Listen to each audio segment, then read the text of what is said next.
Donc cette année, le cours public de la Société archéologique de Bordeaux est un peu particulier puisqu'il est délocalisé. Habituellement, ce cours se tient au musée d'Aquitaine et pour la première fois, nous sommes accueillis dans le bel auditorium des archives départementales de la Gironde. Alors pourquoi ici?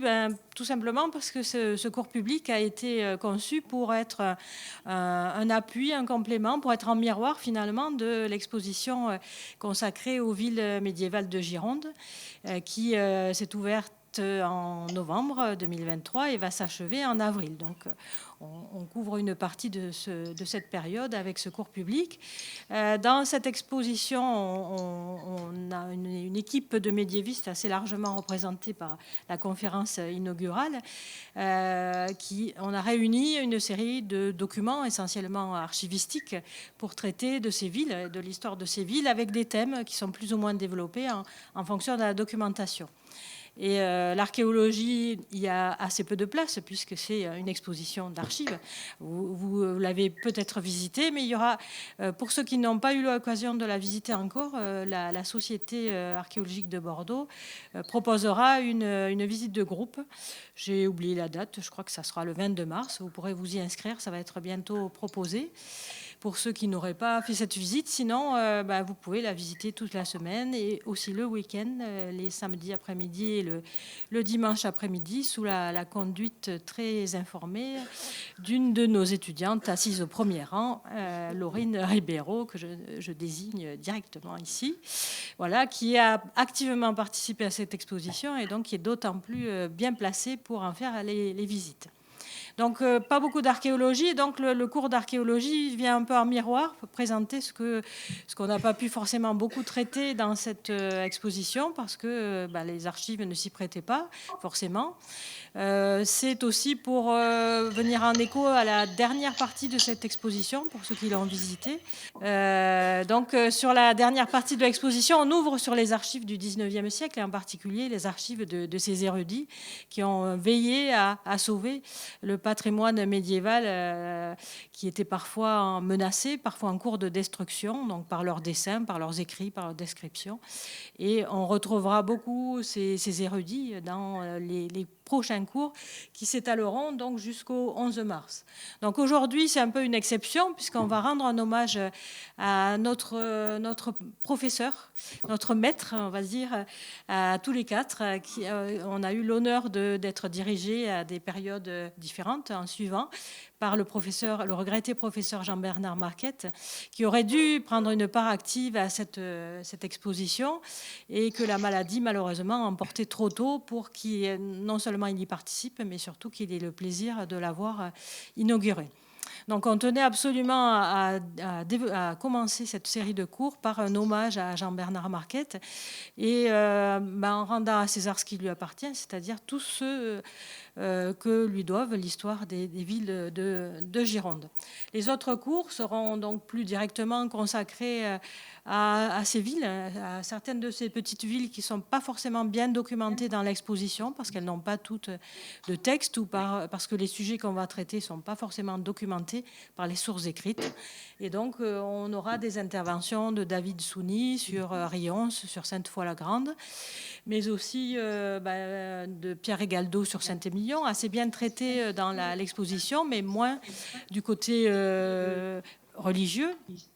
Et donc on abordera la religion dans les villes, on abordera les fortifications bien sûr, mais on abordera aussi l'habitat civil et aussi habitat civil à Saint-Macaire, pareil, peu documenté par les textes. Et on terminera ce cycle par un monument emblématique de ces villes de Gironde, qui est l'hôtel de ville de La Réole, qui est un monument assez exceptionnel, mais qui finalement est aussi assez peu documenté par les sources écrites.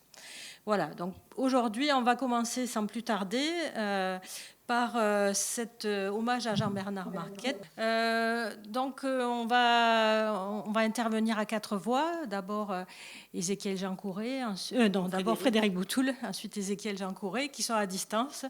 Et donc j'espère que Frédéric va pouvoir démarrer.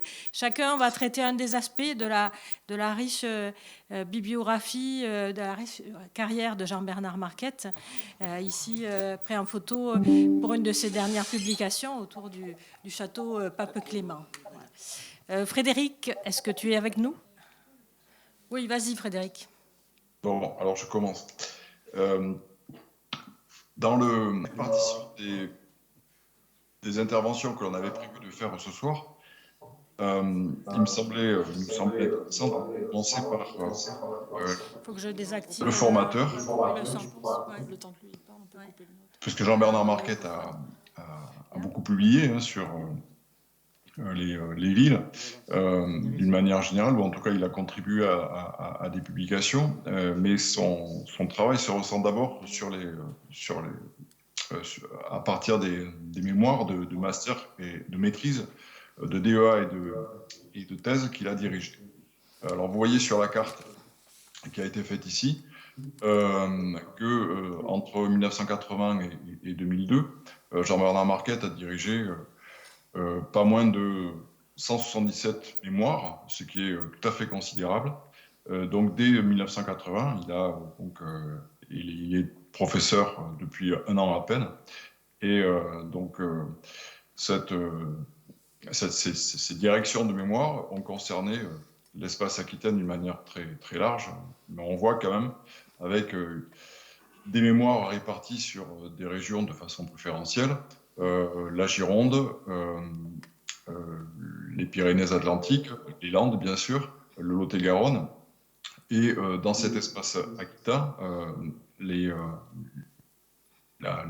Bordeaux, la Vallée de la Garonne représentent une constante dans cet effort d'encadrement. Bon, on verra effectivement qu'il s'agissait non seulement de répondre à des demandes d'étudiants, mais aussi de préparer des atlas, puisque commence aussi à un même moment, dans les années 80, la rédaction et la publication des atlas dont mes collègues vont parler. Alors, la diapositive suivante, s'il te plaît. Pour cela, pour ces travaux, Jean-Bernard Marquette propose aux étudiants de se servir de la documentation foncière qui est disponible dans les fonds, et Bordeaux est richement pourvu de fonds ecclésiastiques, comme ce que vous pouvez voir à l'écran, le type de document que l'on a. Alors là, nous avons choisi simplement un des documents qui est présenté dans l'exposition. Il s'agit d'une reconnaissance d'une possession d'une tenue urbaine à Bordeaux, dans la paroisse Saint-Siméon. Là, on est en 1370. Et c'est le type de document qui présente des informations assez répétitives, qui se prêtent donc à une mise en fiche et à appréhender, dans la mesure du possible, les réalités foncières et sociales de l'époque. Diapositive suivante. À partir de ce type de document, une fiche de dépouillement apparaît parce que voilà, nous avons des informations qui sont répétitives et qui peuvent faire l'objet de traitements sérieux. La cote de l'acte, bien sûr, mais aussi les dates, temps, lieu, la nature de l'acte, parce que on a affaire à une documentation foncière faite de reconnaissance, de baux à fief, de vente, d'échange, d'engagement. Et ce qui commence à devenir intéressant d'un point de vue social, c'est l'identité des tenanciers, nom, prénom, fonction, qualité, paroisse, l'identité bien sûr du seigneur foncier, seigneur imminent, et ensuite la nature des biens qui font l'objet de ces documents, qui peuvent être en contexte urbain bien sûr des maisons, mais pas que. Ce qui nous intéresse ensuite, c'est les éléments de localisation, les confronts, puisqu'il n'y a pas d'autre moyen que de signaler les confronts de ces biens, les redevances, les témoins, le notaire, etc. Diapositive suivante. Et à partir de ce canevas, Jean-Bernard Marquette a pu lancer des mémoires sur Bordeaux, mais aussi sur les autres villes de la région, que l'on peut classer en 3-4 grands types. Il y a d'une part des mémoires qui sont dédiées à des circonscriptions paroissiales, on verra qu'il s'en dégage une quinzaine, des mémoires qui sont dédiées finalement à la connaissance de ces institutions qui émettent des documents, des mémoires qui sont liées à des thèmes particuliers, fortifications, les jardins, les hôpitaux, ou encore des mémoires qui sont dédiées là à l'édition de quelques-uns de ces fonds d'archives compte tenu de leur grand intérêt. Alors ça donne quoi? Diapositive suivante. Si l'on prend, alors pardon pour la diapo, mais là on a les 33 mémoires que Jean-Bernard Marquette a fait soutenir, maîtrise DEA, entre 1983 et 2002 sur Bordeaux. Alors les codes couleurs indiquent pour le jaune les mémoires qui s'appuient et qui concernent principalement des éditions pardon, non pas des éditions, mais tout au moins qui s'appuient sur des fonds spécifiques, comme les bénéficiaires de Saint-Pierre, qui commence la série en 1983, puis Saint-Seurin, puis les 15 chapelains de Bordeaux, la confrérie du Saint-Esprit, ou encore les prébendiers de Saint-Michel, ou encore, plus tard, les commanderies templières et hospitalières, ainsi que la seigneurie des archevêques de Bordeaux. On a également, ça c'est surligné en bleu, les paroisses pour lesquelles des enquêtes systématiques, quels que soient les fonds, Sainte-Croix, les prébendiers, Saint-André, sur Sainte-Eulalie, sur Saint-Siméon, sur Saint-Projet, sur Saint-Maxent, etc. Et vous voyez que petit à petit, on couvre ainsi la carte des paroisses. Et puis en vert, là, ce que j'ai souligné, ce sont les mémoires qui concernent des thèmes particuliers, comme par exemple la famille des Bordeaux, c'était le travail de Jean-Paul Casse, ou encore la bourgeoisie bordelaise, ou les fortifications, etc.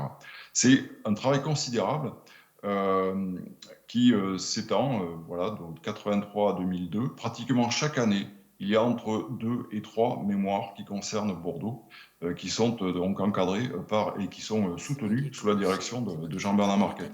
Alors que ça représente finalement pas loin du tiers des mémoires qu'il fait soutenir, parce que les autres sujets l'intéressent bien sûr. La carte, vous l'avez constaté tout à l'heure, ne porte pas que sur la seule ville de Bordeaux. Diapositive suivante. Édition de sources, comme je l'évoquais tout à l'heure, il y a 3 TER qui se sont intéressés à l'édition des fonds de Bordeaux, les fonds médiévaux, l'archevêché, Saint-André, les comptes de la fabrique de Saint-Michel, comme on le voit. Mais au-delà de Bordeaux, c'est aussi les communes de la banlieue de Bordeaux, les paroisses, les anciennes paroisses de la commune de Bordeaux, qui font l'objet de mémoires, suivant, grosso modo, la même démarche. Alors on a comme ça Talence, on a Pessac, Mérignac, Senon, les communes également de la rive droite, Florac, Bouillac, Bassin, Cézine. Donc vous voyez les éléments d'un puzzle qui petit à petit s'assemblent. Diapositive suivante. Et l'avancée de ce travail permet finalement de réaliser 2 thèses de doctorat sur le champ bordelais, donc celle de Sandrine Lavaux, qui avait inauguré en quelque sorte la série des mémoires en 83, qui 10 ans après soutient sa thèse sur Saint-Seurin de Bordeaux, c'est en 1993, et le travail également d'Ézéchiel Jean Couret, alors qui est soutenu au moment où Jean-Bernard Marquette a pris sa retraite, mais qui a continué d'accompagner cette morphogénèse de Bordeaux, des origines à la fin du Moyen-Âge, et qui s'appuie beaucoup sur les dépouillements des différents mémoires qui avaient été faits. Ces travaux, Jean-Bernard Marquette les a également encadrés sur d'autres villes du Bordelais du Bas-Alais. Pour répondre soit à des demandes de la part de quelques-uns de ses étudiants et étudiantes, soit tout simplement aussi parce qu'il avait dans l'objectif de réaliser ou de lancer des atlas ou des pochas de certains de ces villes. Alors on voit dès 1982 Saint-Émilion, ou encore à 2 reprises, puisque le travail de Véronique Josse a donné lieu à un mémoire de DEA. Mais on voit également Blaye, Pauillac, Castillon-sur-Dordogne, Cadillac, et dans cette liste de travaux concernant les autres villes de la région, il y a une autre thèse, celle de Sylvie Faravel, 1991, puisque dans cet entre-deux-mer basadé qui fait l'objet de sa thèse, il y a Montségur, il y a l'Aréole, dont elle parle. Diapositive suivante. Voilà, donc on a ici finalement une démarche qui petit à petit a posé une méthode de traitement des sources, et c'est cette méthode qui finalement va permettre de poser les cadres des atlas, puisqu'elle se nourrit de la démarche des atlas, l'objectif étant, surtout pour Bordeaux, le grand œuvre de la réalisation de l'Atlas de Bordeaux. Et ça, c'est mon collègue Ézéchiel qui doit être là et qui normalement... Je viens juste d'arriver. Je viens juste d'arriver, vous m'entendez? Super.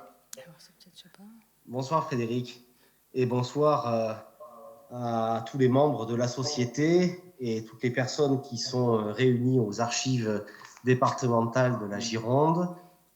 Je prends le train en marche. Est-ce que tout le monde m'entend bien déjà? Je pourrais avoir Oui. quelqu'un dans la salle qui me le dise. Oui, c'est bon. Alors, dans le cadre effectivement de l'enseignant qu'il était, le professeur Marquette nous a transmis une même méthode, une même façon d'agir, je dirais, dans un projet où cette méthode à suivre, ce mode d'emploi à suivre en matière d'occupation du sol et du peuplement, pouvait bien sûr garantir pour lui la capacité par la suite à pouvoir rassembler des données et à pouvoir réaliser une étude sur l'ensemble de Bordeaux. Et donc, dans ce cadre-là, les dépouillements réalisés aux archives par les différentes générations d'étudiants qui se sont succédés et qui ont traité de l'occupation du sol et du peuplement des paroisses bordelaises, cette collation a pour but, d'une part, bien sûr, de pouvoir dépouiller tous les actes qui étaient relatifs au cadre géographique compris, mais plusieurs actes pouvant se rapporter à une même tenure. Imaginons un dépouillement qui sélectionne des actes du XIIIe, du XIVe et du XVe siècle, qui parfois se rapportent au même bien. Il fallait donc pratiquer ce que l'on appelait une collation des actes pour reconstituer l'information textuelle diverse qui documentait un même bien foncier. Tout ceci, bien sûr, aboutissant à l'élaboration d'un fichier récapitulatif de toutes les tenures et de tous les actes, et également à la préparation d'une annexe formant le corpus documentaire et qui servait de preuve, je dirais, de corpus de preuve à l'ensemble ensuite du commentaire déployé dans les mémoires. Et là, on peut changer la diapositive. Voilà, puisque quand on prend la quinzaine de mémoires sur les paroisses urbaines de Bordeaux et au-delà aussi sur les mémoires complémentaires qui, pour Sainte-Eulalie, pour Sainte-Croix, pour Saint-Michel, disposaient bien sûr de prolongements hors les murs, eh bien on se rend compte que ces mémoires suivent le même moule, à peu près exactement. J'ai essayé ici de vous en sortir la substantifique moelle, qui relève d'une approche de l'occupation du sol et du peuplement en 3 temps. Le premier, c'est consister à discuter de la topographie de la paroisse, et en particulier de pouvoir confronter les propositions de délimitation paroissiale réalisées notamment par Léo Drouin dans son Bordeaux vers 1450, publié en 1874, avec ce que véritablement on pouvait déduire de la documentation foncière médiévale et d'un dépouillement exhaustif qui ont été pratiqués par les étudiants, alors que Drouin, très souvent, même s'il avait une excellente connaissance de la documentation archivistique, n'avait pas fait une enquête exhaustive paroisse par paroisse pour pouvoir en délimiter le paysage. Donc cette partie sur la topographie consiste, je dirais, par l'intermédiaire des travaux de M. Marquette, à discuter avec un autre maître, Léo Drouin, tant en ce qui concernait les problèmes de cadres paroissiaux que ce qui concernait les problèmes d'identification de la voirie et de la toponymie de la voirie, et bien sûr des repères monumentaux du quartier. Et puis après avoir posé, je dirais, ces grands cadres structurels, une deuxième partie de chaque mémoire essaie de proposer une approche des paysages urbains à différentes échelles, et j'en ai vu systématiquement 3 dans les mémoires qui étudient avec le plus de précision possible la terminologie médiévale de l'occupation du sol pour distinguer la nature de tous les espaces bâtis, les appentis, les chais, les soleils, les maisons, etc. Les espaces non bâtis et cultivés cependant pour un bon nombre d'entre eux. Et puis enfin, bien sûr, les mémoires sur l'occupation du sol et sur le peuplement conduisant les étudiants à dépouiller l'intégralité des actes, très souvent sur le XIVe et sur le XVe siècle, eh bien, on était amené à pouvoir réaliser, je dirais, des sortes d'état de restitution au pas d'un demi-siècle et permettant de voir, selon les proportions d'espaces bâtis et non bâtis mesurés sur chaque demi-siècle, quels étaient les progrès de l'urbanisation. Enfin, après les cadres topographiques et après cette approche de restitution du paysage, le dernier le dernier thème, auquel tous les étudiants du professeur Marquette se sont...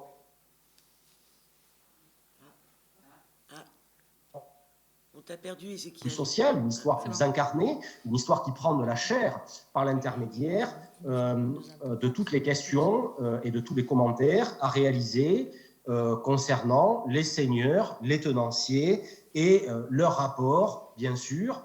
Alors, tant à l'échelle déjà des régimes fonciers qui associent les propriétaires du sol, que sont seigneurs, éminents et tenanciers, mais aussi afin d'essayer de livrer un profil socio-professionnel de la paroisse, certaines paroisses étant marquées plutôt par telle catégorie de personnes, d'artisanat ou de métiers du commerce ou du transport, selon bien sûr les spécificités propres à chaque secteur d'activité de Bordeaux. Et donc ce moule-là, c'est ce qui, en fin de compte, a permis, et j'en remercie le professeur Marquette encore une fois, c'est ce moule qui a été suivi par des générations d'étudiants qui a fait que j'ai pu, moi, dans le cadre de ma thèse, pouvoir combiner l'intégralité des approches de chaque étudiant pour rassembler l'information à l'intérieur d'une base de données relationnelle de l'ensemble de tous les actes qui avaient été dépouillés sur Bordeaux. Et si je me rappelle bien le nombre, c'est 7800 et quelques actes fonciers dépouillés sur le XIVe et XVe siècle, dont ma thèse, entre autres, en proposait une approche paysagère. Par-delà, bien sûr, cette approche de la recherche et de la formation, je dirais que ces recherches dans le cadre des maîtrises, des DEA et aujourd'hui de nos masters, elles ont permis au professeur Marquette sur Bordeaux de nous confier la réalisation d'un atlas, l'atlas de Bordeaux, que Sandrine a coordonné à partir du milieu des années 2000 et qui a abouti à la publication en 2009 et qui s'associait évidemment à cette grande collection dont le professeur Marquette était à la fois, je dirais, le premier héritier et puis surtout le premier grand défenseur et producteur. Donc cette collection, vous la connaissez tous, c'est la classe historique des villes de France, qui est une collection née dans l'immédiate après-guerre d'une initiative de la Commission internationale pour l'histoire des villes, qui, à partir du milieu des années 50, et eu égard bien sûr aux démolitions qui ont fortement impacté le patrimoine urbain de l'Europe, s'est dit qu'il était temps, bien sûr, de faire acte de réflexion et de mémoire pour mieux comprendre la formation des agglomérations héritées, bien sûr, des périodes antérieures. Et donc, ceci aboutit à la réalisation de collections nationales d'atlas, dont on a fêté au début des années 2000 l'édition du 500e volume, et dont, à Bordeaux, on peut passer sur la diapositive suivante, la collection avait été lancée, alors à l'échelle européenne, ce sont les Allemands et les Anglais qui ont été les plus précoces, et puis ce sont les professeurs Wolf pour l'Université de Toulouse et le professeur Higounet pour l'Université de Bordeaux et le HESS qui ont élaboré, je dirais, le premier cahier des charges de cette collection, le fonctionnement, les grands principes de la collection, même si Philippe Wolf et Charles Higounet n'ont jamais produit eux-mêmes aucun atlas.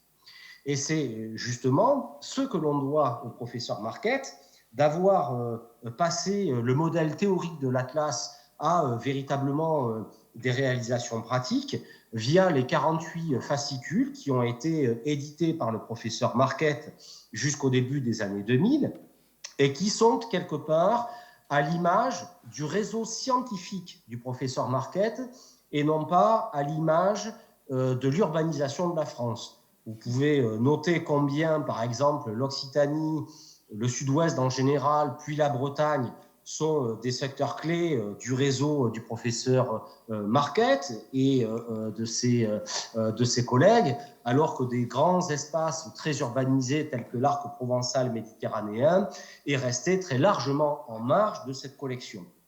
Et dans le cadre de ces productions, c'est encore une fois peut-être les cordonniers qui sont les plus mal chaussés, dans la mesure où les villes de Gironde n'ont fait l'objet que de très peu de productions.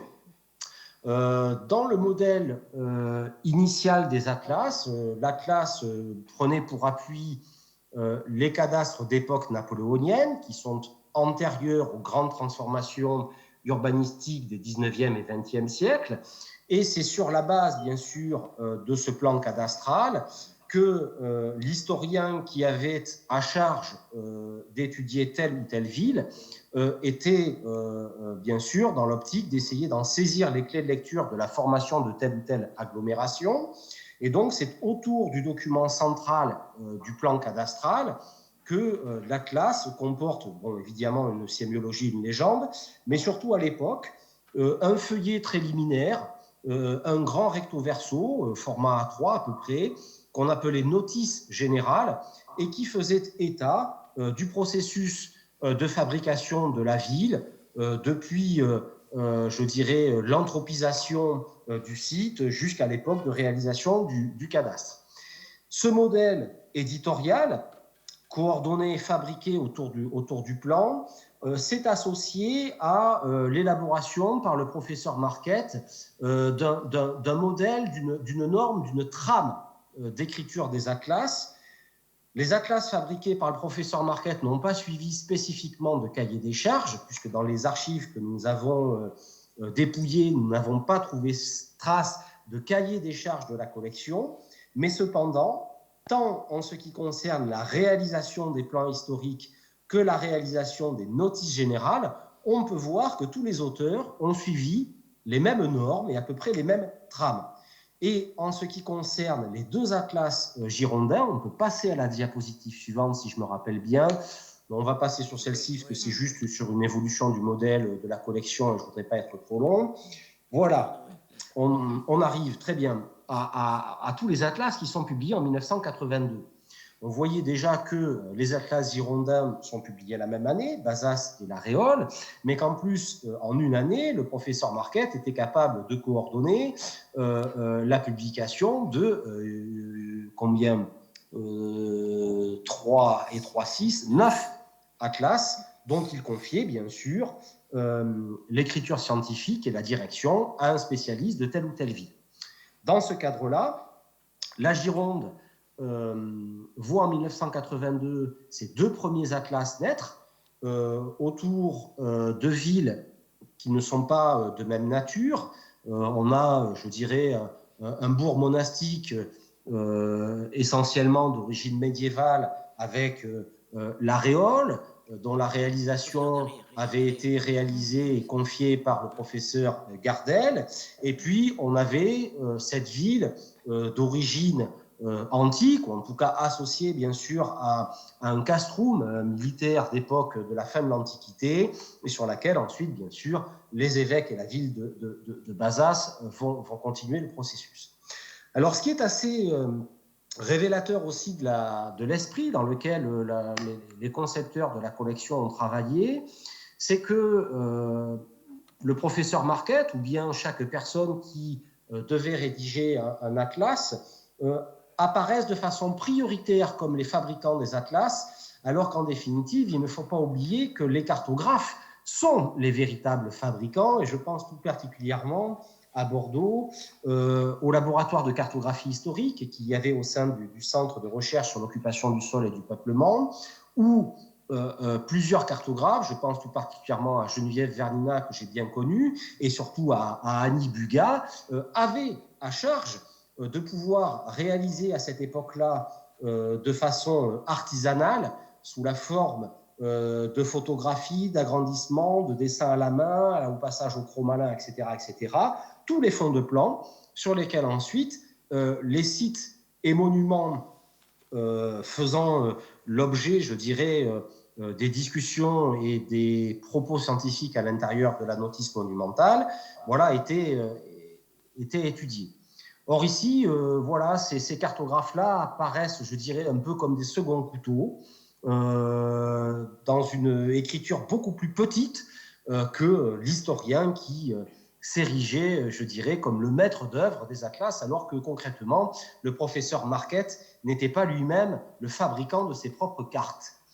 Même s'il avait une connaissance intime, très souvent, bien sûr, des lieux sur lesquels il intervenait.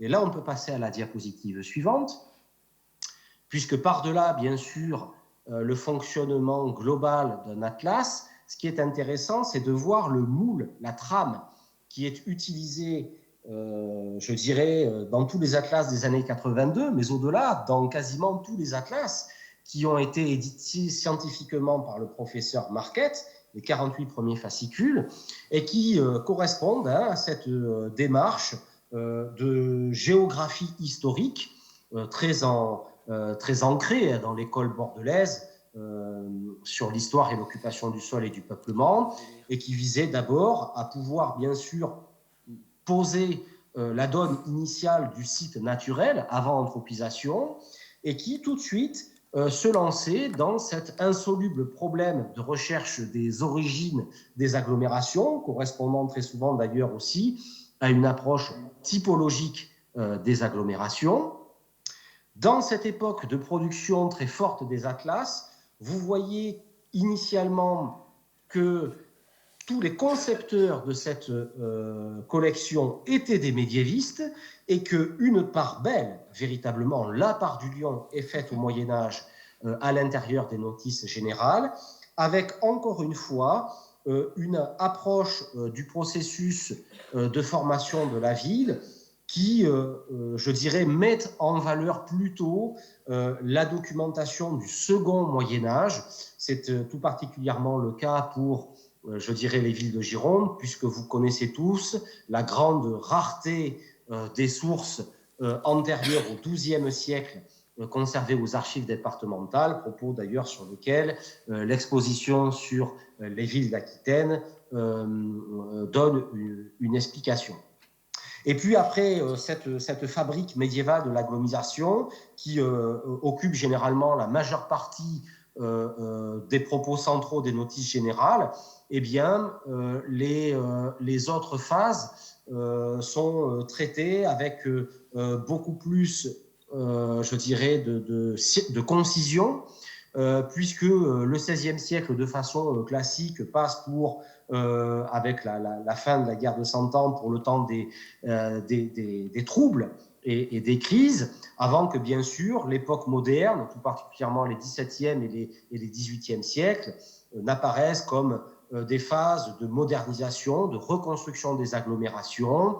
Et le dernier titre, je ne l'ai pas parce que je ne le vois pas apparaître à l'écran. Si, bien sûr, c'est le lien entre la ville de la fin de l'époque moderne et la ville qui est représentée à l'époque du cadastre. Il y avait toujours un propos conclusif permettant même de faire le lien entre la fin de l'époque moderne, la fin de l'Ancien Régime et les cadastres de l'époque napoléonienne. Alors cette collection dont le professeur Marquette a hérité, ben, je dirais qu'il en a été le premier grand pionnier, puisque c'est à lui que l'on doit tous les volumes qui ont permis à cette collection de devenir une grande référence, puisqu'à l'époque elle était soutenue, elle était éditée par le CNRS, et c'est peut-être, je dirais,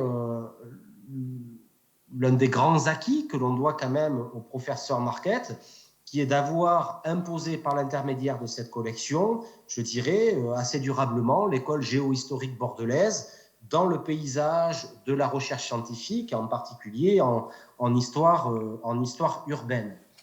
Je pense que je vais peut-être m'arrêter là pour ne pas déborder le temps qui m'est imparti et développer, voilà. Ah si, j'avais oublié ça, pardon. Est-ce que j'ai encore 1 ou 2 minutes?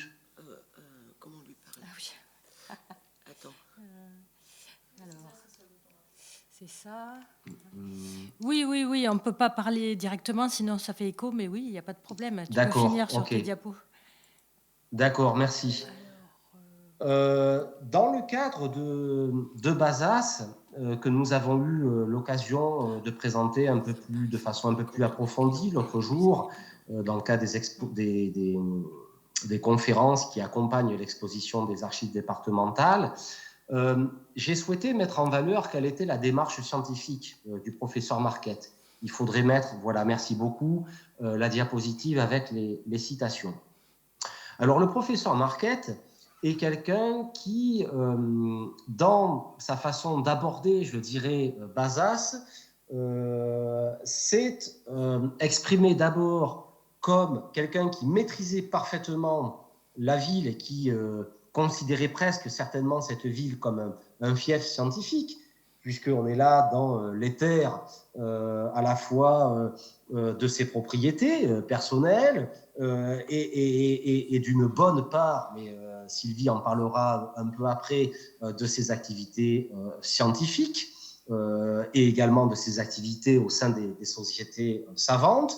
Et donc, le professeur Marquette témoigne dans cet atlas d'un regard extrêmement personnel et intime qu'il a sur cette ville et qui met en valeur, je dirais, une approche assez morpho-historique de la ville. Je vais là, sur la minute ou deux qui me reste, m'expliquer sur cette appellation de morpho-historique.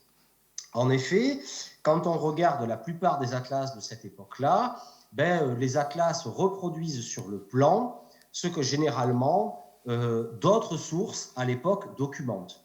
Et les auteurs d'atlas, qui sont dans une immense majorité des historiens, cartographient généralement des sites et monuments dont ils ont des preuves textuelles, voire secondairement, dont ils ont bien sûr des preuves en matière de sources iconographiques ou planimétriques, voire archéologiques. Mais le plan en lui-même n'est que très peu interrogé dans son potentiel de mémoire, dans sa capacité à livrer des données d'occupation du sol non documentées par d'autres sources. Et c'est peut-être ce point-là que le professeur Marquette innove, puisque à plusieurs reprises dans l'écriture de la notice générale sur l'atlas de Bazas, il va mettre en valeur sa connaissance à la fois du terrain, mais aussi le crédit qu'il porte au plan du XIXe siècle, dans lequel la ville de Bazas apparaît comme un ensemble parfaitement délimité, de forme triangulaire, dont les contours épousent ceux d'un éperon. Il marque ici la configuration entre l'état naturel du site et la morphologie globale de la ville. Et régulièrement dans ses propos, il intègre le dialogue qu'il se passe entre l'historien regardant ses sources et les traces qui sont encore perceptibles en plan. Là où cependant, je dirais que l'approche reste limitée à de la morpho-histoire, c'est que très souvent, le texte va au-delà du plan dans le propos de Marquette. La notice générale en dit beaucoup plus que le plan, en particulier en ce qui concerne les réflexions sur toutes les fortifications qui concernent les deux dernières citations qui figurent sur cette diapositive, où le professeur Marquette va bien délimiter la ville antique, puis les excroissances médiévales, mais il ne va pas cartographier la totalité des excroissances médiévales dont il parle.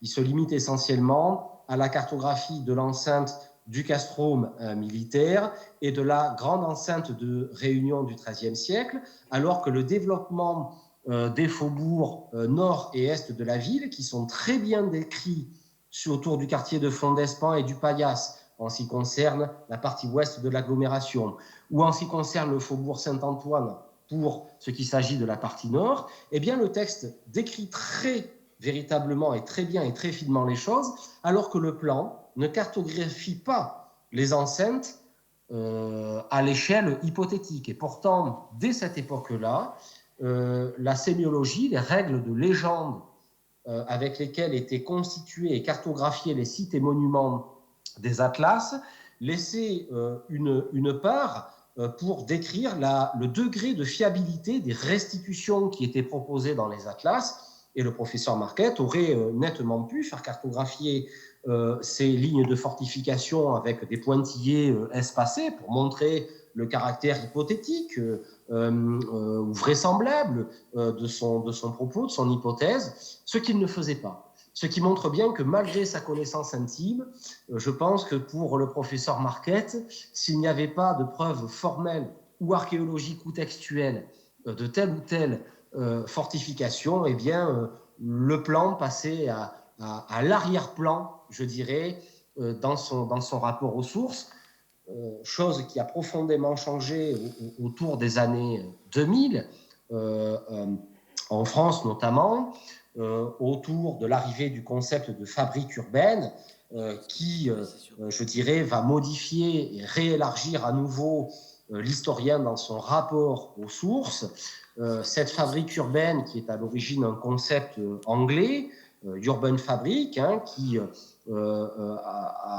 vise à comprendre le processus de formation matérielle des agglomérations, va être importé dans le monde scientifique français par l'intermédiaire de l'école archéologique de Tours, et qui va très rapidement penser dans ce concept de fabrique urbaine que l'espace est une production sociale. Les aménagements de l'espace répondent profondément aux fonctions et aux nécessités fonctionnelles et pratiques des sociétés qui ont occupé cet espace. Et la première source que l'historien doit étudier, ou que l'archéologue, ou que celui qui étudie l'espace pour comprendre comment cet espace s'est formé, eh bien, cette première source, c'est l'espace en tant que tel, dont les plans gardent mémoire et dont ils nous transmettent quelque part des traces à différentes époques. Et c'est ce qui a profondément changé peut-être dans la collection dont nous avons hérité avec Sandrine Lavaux à partir des années 2000, autour de laquelle nous avions rassemblé une équipe pour réaliser la classe de Bordeaux, dont je vous présente ici une diapositive relative à l'espace de la cité. C'était de pouvoir soi-même, nous-mêmes, je dirais, essayer de maintenir cette collection dans la tradition et le fonctionnement tel que l'avaient initié ses fondateurs et son réalisateur qui était le professeur Marquette, mais aussi de pouvoir faire évoluer la collection du point de vue des concepts, du point de vue épistémologique, du point de vue aussi des outils technologiques nouveaux qui sont utilisés avec le développement du numérique et des logiciels de cartographie véritablement.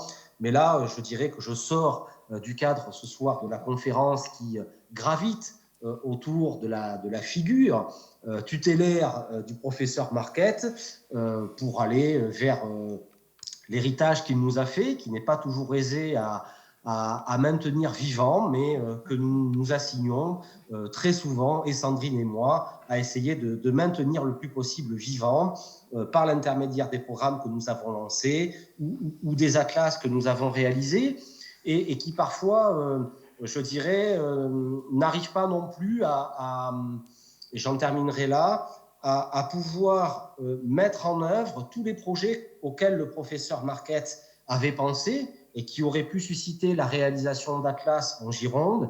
Et je pense tout particulièrement aux atlas avortés des villes de Saint-Émilion et de Blaye, qui, bien que tout à fait portés par le professeur Marquette et par les étudiants qu'il avait mis sur telle ou telle agglomération, n'ont hélas pas suscité véritablement, l'essai n'a pas été transformé, le volume d'Atlas n'est pas sorti sur un certain nombre de villes girondines.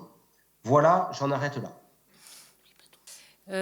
Donc je prends le relais. Merci Ézéchiel, merci Frédéric. Si vous pouvez couper votre micro. J'espère que vous m'entendez. Alors... Donc, avec Ézéchiel qui nous a parlé de l'Atlas historique de Bazas, on fait facilement le lien avec l'héritage des villes du tout ce que doivent les villes du Bazadais à Jean-Bernard Marquette.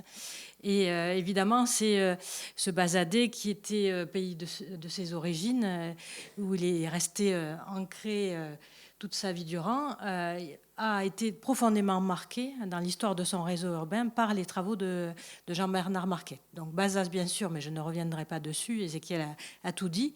Mais c'est l'ensemble du réseau urbain de ce qui sont des petites villes, voire des villages, du Bazadais en particulier méridional, qui a été évoqué par les travaux de Jean-Bernard Marquet, qui figure finalement assez peu dans l'exposition actuellement aux archives départementales, parce que souvent ce sont des agglomérations modestes qui ont laissé assez peu de sources écrites, donc peu documentées.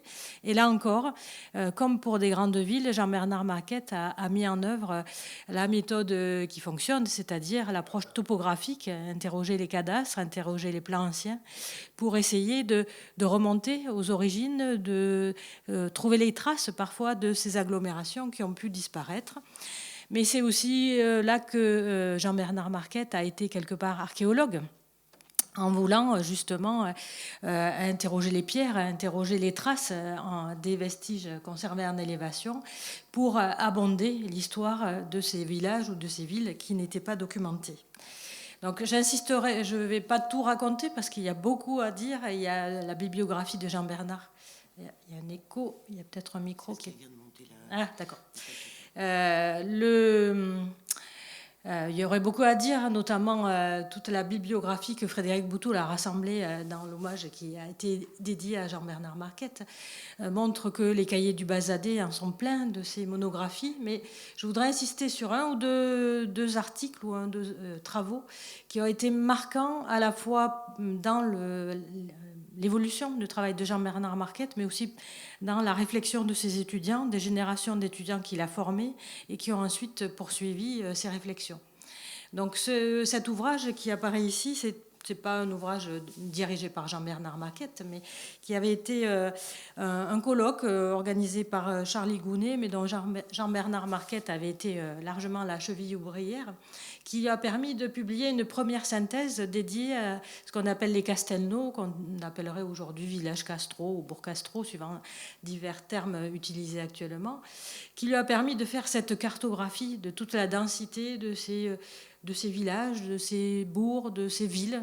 On verra tout à l'heure comment il les concevait, comment il les définissait, dans le Bazadais méridional, c'est-à-dire au sud de la Garonne, et auquel, dans cet article, puis au gré des travaux dont il a enrichi les cahiers du Bazadais, il a réalisé de nombreuses monographies, donc toujours à partir du plan qui montre qu'à partir du plan qu'il redessine et où le laboratoire de cartographie historique est toujours derrière pour mettre au propre ces plans et faire parler selon ce que l'historien Jean-Bernard Marquet veut faire passer aussi comme message, comme information, en ne gardant qu'un extrait du plan pour montrer ce qu'il y a à en tirer, ce qu'il y a à en voir, et notamment montrer que l'image un peu immobile du 19e siècle, c'est une image qui enregistre, comme le disait Ézéchiel, une évolution des formes qui est parfois fixée dans le découpage du parcellaire, mais aussi dans la toponymie. Quand on est à Capsieux, qu'on voit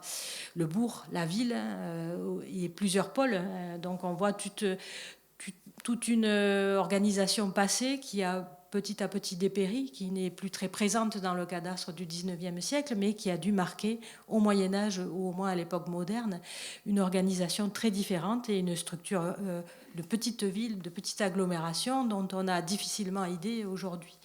Idem sur Roquetaillade, très célèbre comme château aujourd'hui, mais quand on voit la ville, on imagine aussi l'agglomération qui a disparu et qui en a existé.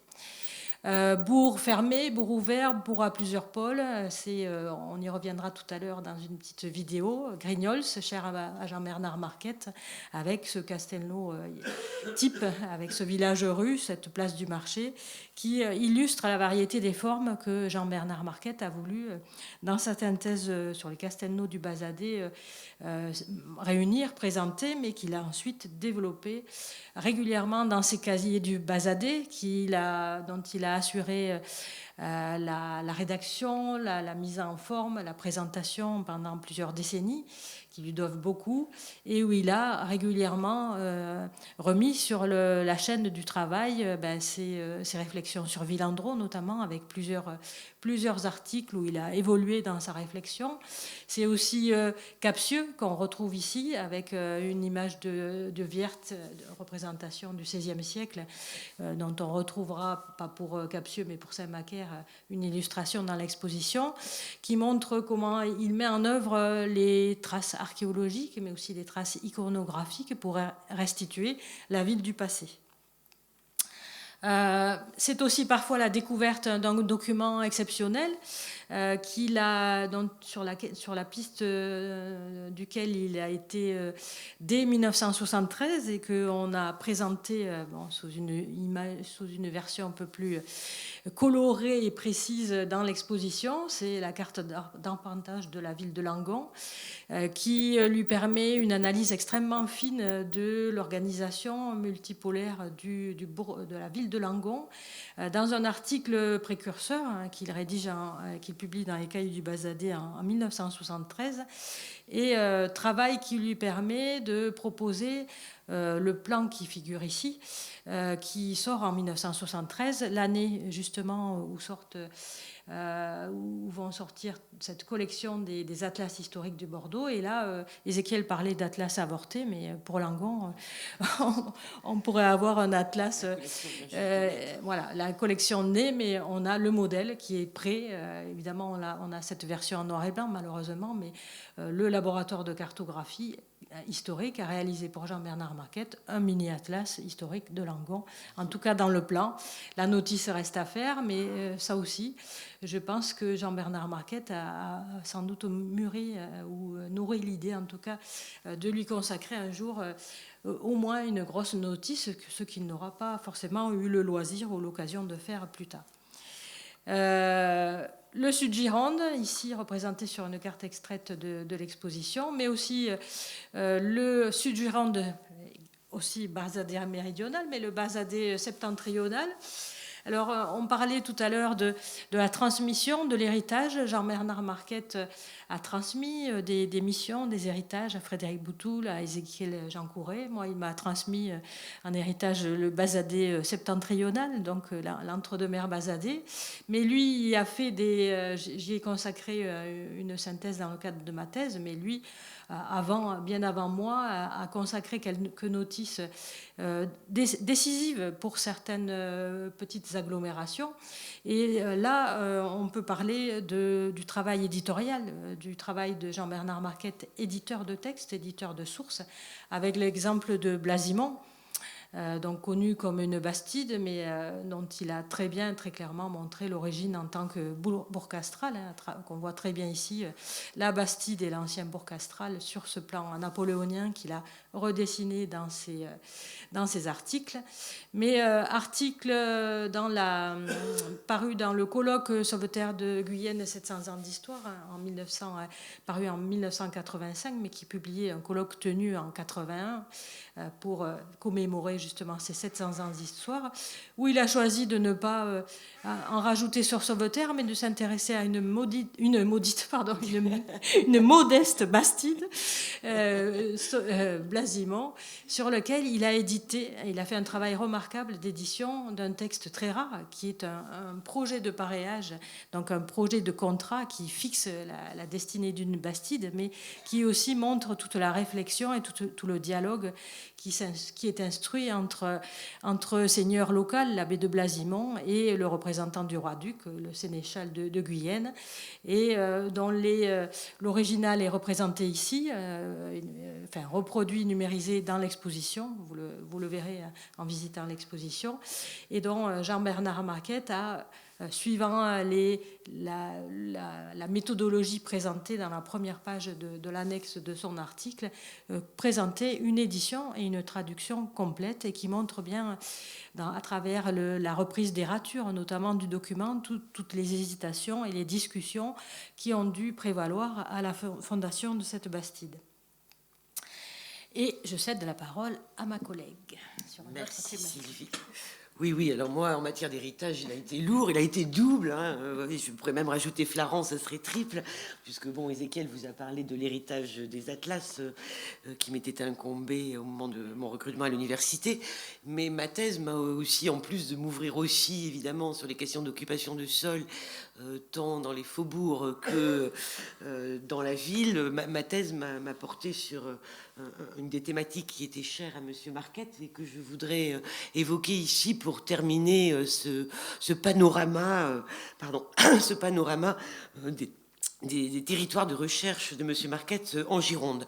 Alors, je voudrais juste, sans faire trop durer hein, cette séance, pointer des éléments au regard de cette thématique qui, chez Monsieur Marquette, est une thématique qui a été éminemment pérenne, hein, qui fait vraiment partie de son univers intellectuel, et univers intellectuel et aussi univers, j'allais dire, personnel et intime, puisque non seulement je pense qu'il en avait par l'enfance une connaissance intime, tout du moins d'un point de vue technique, hein, connaissance par exemple du vocabulaire des outils, des façons de la vigne, et de ce gascon dont il était pétri, hein, bien évidemment, mais la thématique de la vigne et du vin a été aussi pour lui l'occasion de générer ou de, en tout cas, pénétrer des réseaux académiques et des réseaux affectifs hein, que je vais essayer aussi d'évoquer par ce biais.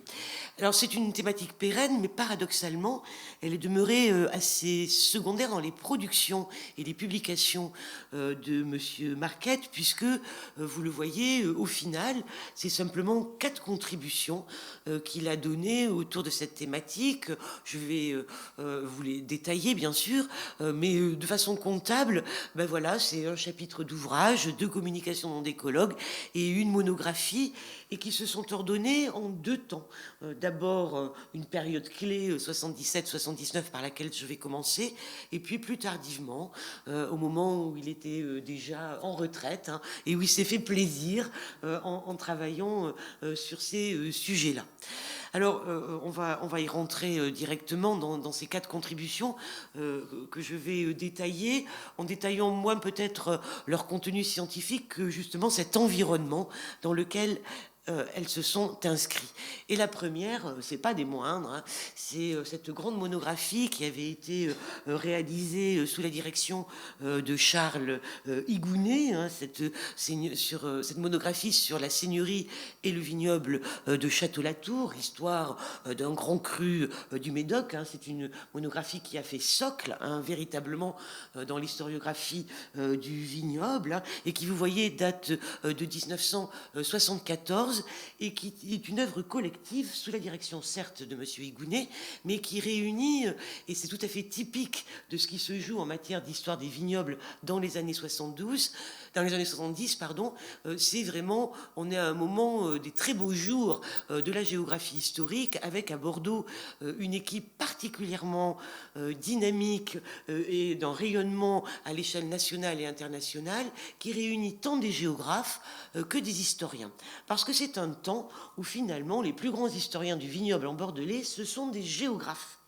Et véritablement des grandes figures comme Henri Gelbert, comme Christian Huet-Zelams, comme René Pijassou, hein, ont été les premiers à générer cette histoire du vignoble dans les années 70.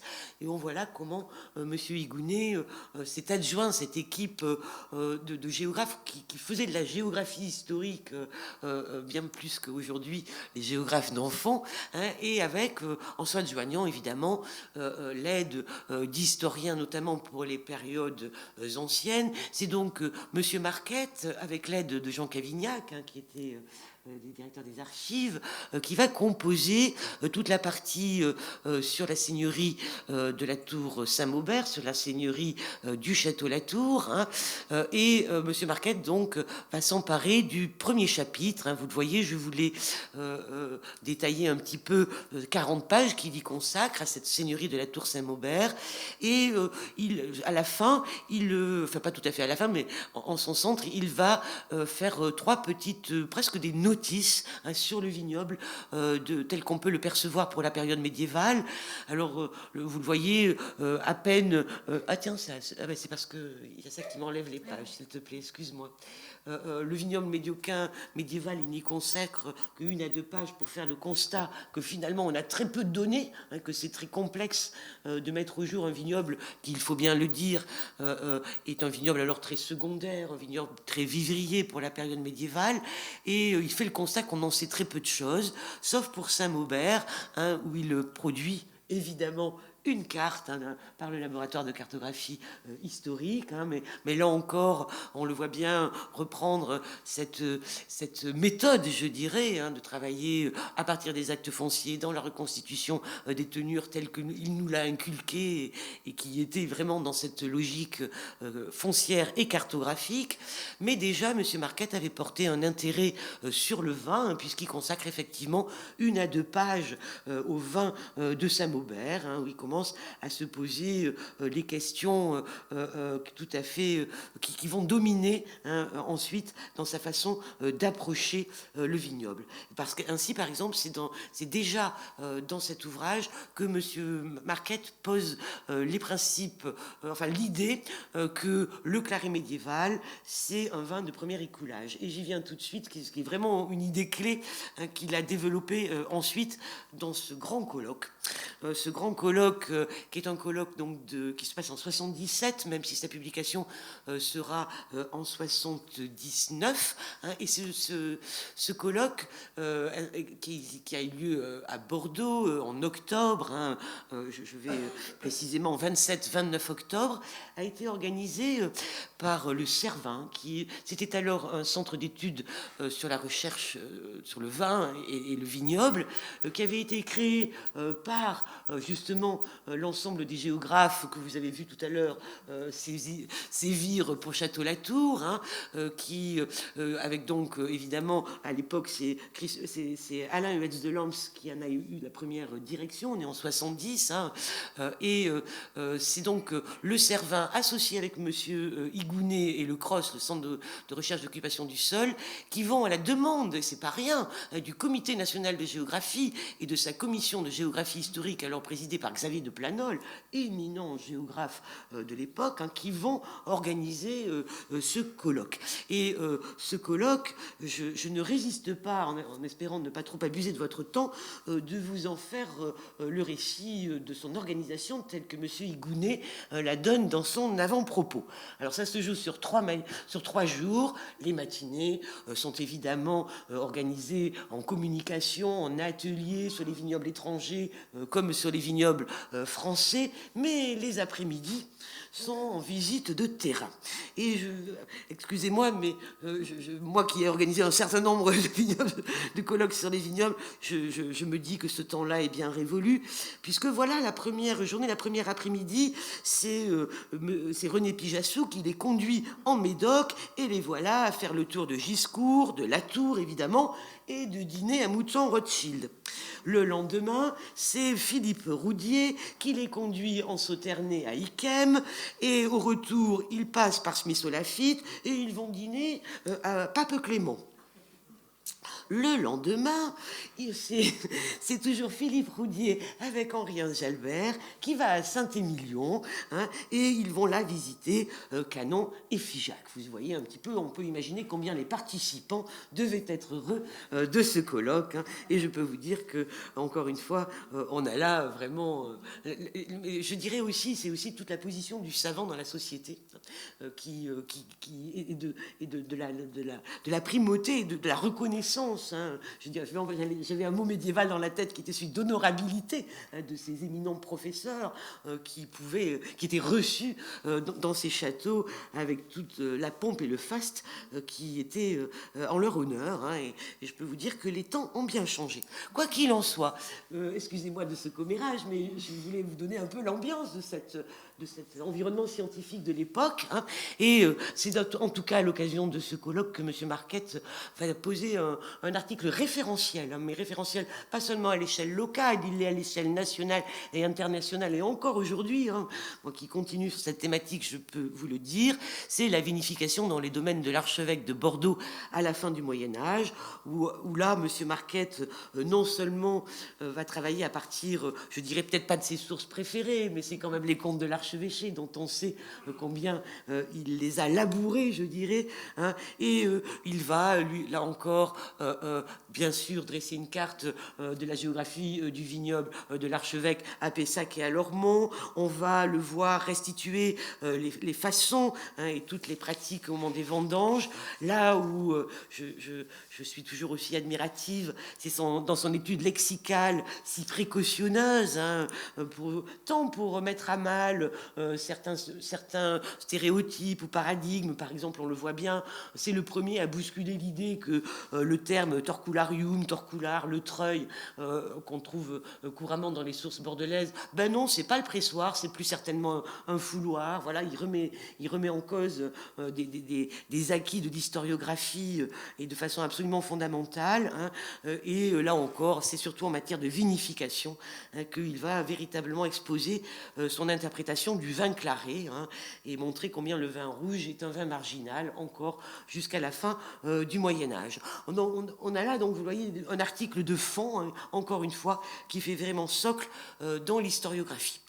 Puis M. Marquette s'en va vers d'autres territoires et il revient vers la vigne à l'occasion d'un colloque du CERIR qu'on avait organisé avec le Cervin. C'était l'époque où j'étais présidente du Cervin, et c'était avec Gérard Robin, le très regretté Gérard Robin, qui dirigeait le centre de recherche de l'histoire du droit, hein, à Bordeaux 4, et on avait monté ce colloque sur le vin à travers les âges, produits de qualité, agents économiques, et M. Marquette était venu nous parler des vins de Gascogne, et là on était en pleine continuité des travaux de Charlie Gounet, parce que M. Marquette avait voulu poursuivre le travail de Charlie Gounet sur la bataille des vins, hein, vous le savez, ces poèmes et sources littéraires des 14e, enfin des 13e, 15e siècle. Charlie Gounet en avait dressé une cartographie, hein, des vins prisés et primés dans la bataille des vins. Monsieur Marquette a étendu l'étude à plusieurs sources narratives, hein, et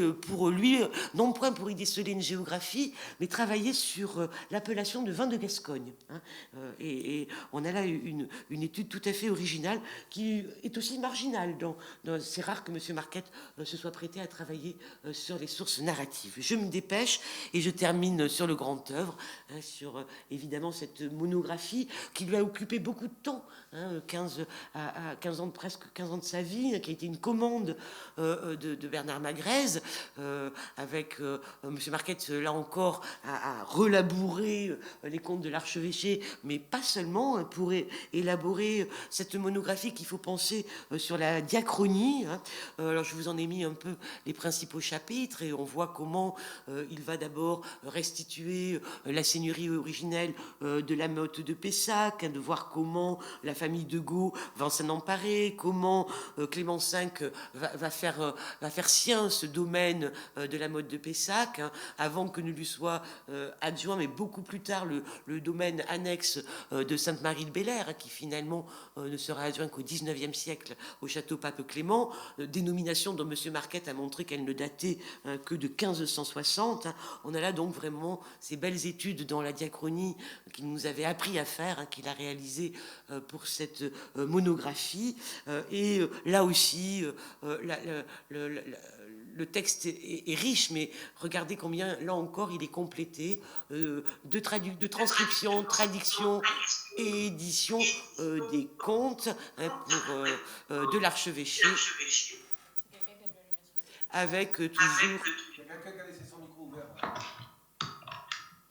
avec toujours le goût de l'érudition qui caractérisait M. Marquette. Je vais donc en arrêter là. Alors, pour conclure, Bah oui, oui bah on a zappé les mémoires. Ah oui, parce qu'en plus de ça, Monsieur Marquette, je voulais le dire, hein, sur les 177 mémoires que Frédéric a comptabilisées sous sa direction, regardez si je reprends ceux qui ciblaient des aires viticoles, eh ben, ça fait quand même 27. Hein. Ce n'est pas rien, c'est dire combien ça restait une forme d'obsession scientifique de Monsieur Marquette, 24 masters, 2 DEA, une thèse, hein, la mienne, et donc 22 sur Bordeaux, 3 sur Saint-Émilion, une sur le Sauternay, très intéressante d'ailleurs, c'est pas que les autres ne le soient pas, hein, mais comme pour Bordeaux, c'est bien par le cumul de l'ensemble de ces données extraites des actes fonciers que moi j'ai pu ensuite restituer la géographie du vignoble bordelais.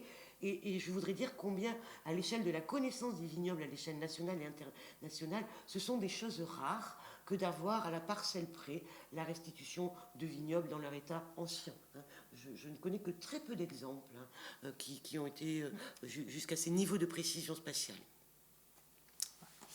Donc, pour conclure, Jean-Bernard Marquette est parti avant d'avoir terminé tout ce qu'il avait entrepris, puisque Château Peuple Clément, c'était sa dernière publication, mais il avait d'autres ouvrages d'autres projets en cours. Il était plein de projets.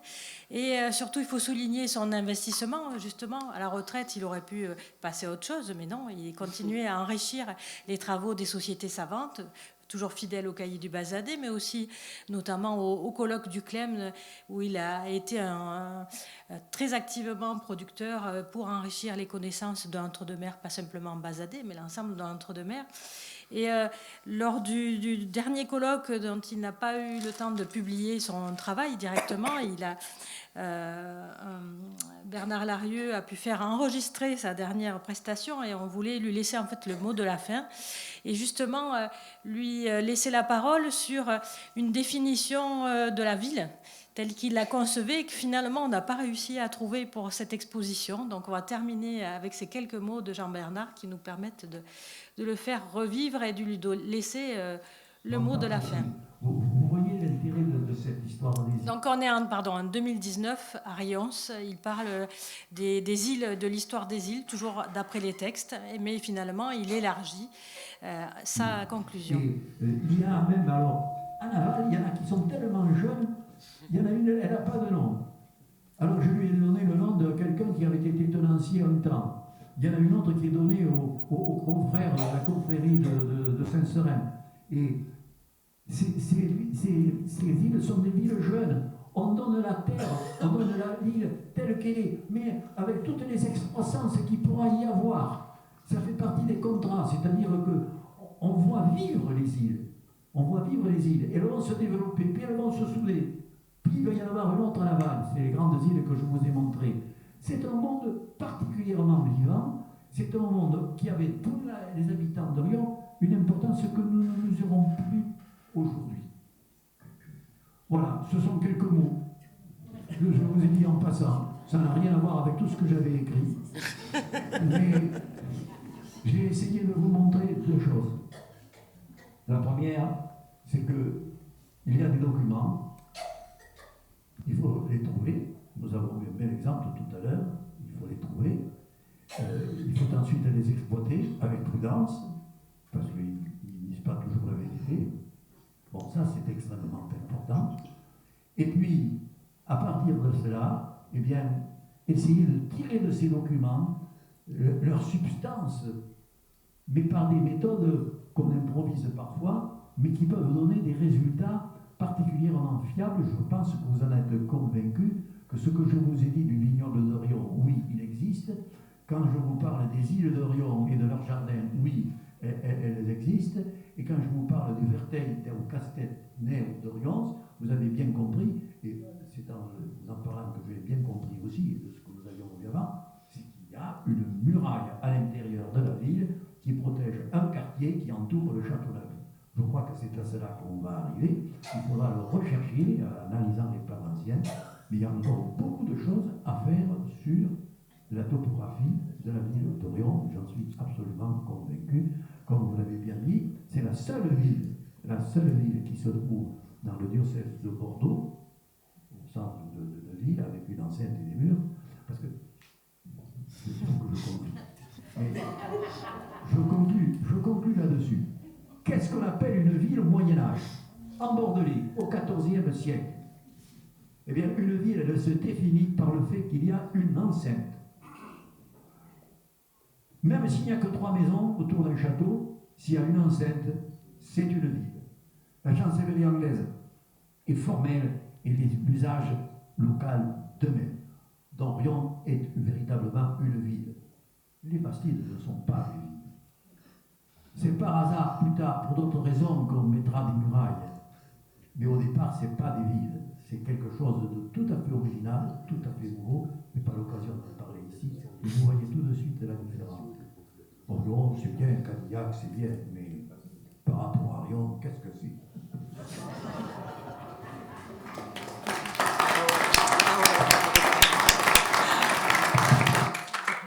Magnifique.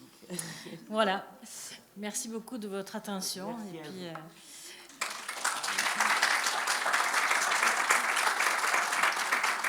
C'est toujours aussi émouvant. Alors, on va. Si vous avez des questions, on peut y répondre, mais je crois qu'on n'a plus trop le temps, voilà, parce que sinon on va être enfermé dans les archives départementales. Oui, on va laisser la parole à Agnès peut-être, Vatican, pardon, je qu'on vous remercie de laisse nous la avoir place. accueillis. Un grand merci à vous quatre qui êtes intervenus. Je voulais juste vous saluer rapidement parce que j'ai pas pu arriver avant le démarrage, voilà, et vous dire qu'on était particulièrement heureux aux archives départementales d'accueillir le cours public de la Société archéologique de Bordeaux. Remercier la société pour donc sa venue ici et vous dire qu'on vous accueillait très, très volontiers. Voilà, quelques petits soucis techniques aujourd'hui, mais enfin bon, on sait que les visios, c'est souvent un petit peu compliqué. Et puis, on vous invite évidemment, pour ceux qui n'auraient pas eu l'occasion de le faire, à venir visiter cette exposition que nous avons choisie avec Sylvie Faravel, qui en est la commissaire, effectivement, de dédier en hommage à Jean-Bernard Marquette. Voilà, ça nous a semblé être une évidence. Voilà, merci beaucoup. Je quitte, Marion. Que ce soit pas trop rude. C'est difficile à capter. Désolée pour les gens qui sont en ligne et qui n'ont pas tout entendu. On essaye de vous transmettre l'enregistrement s'il est exploitable. Merci à tous. Bonne soirée. C'est rien, merci beaucoup, bonne soirée.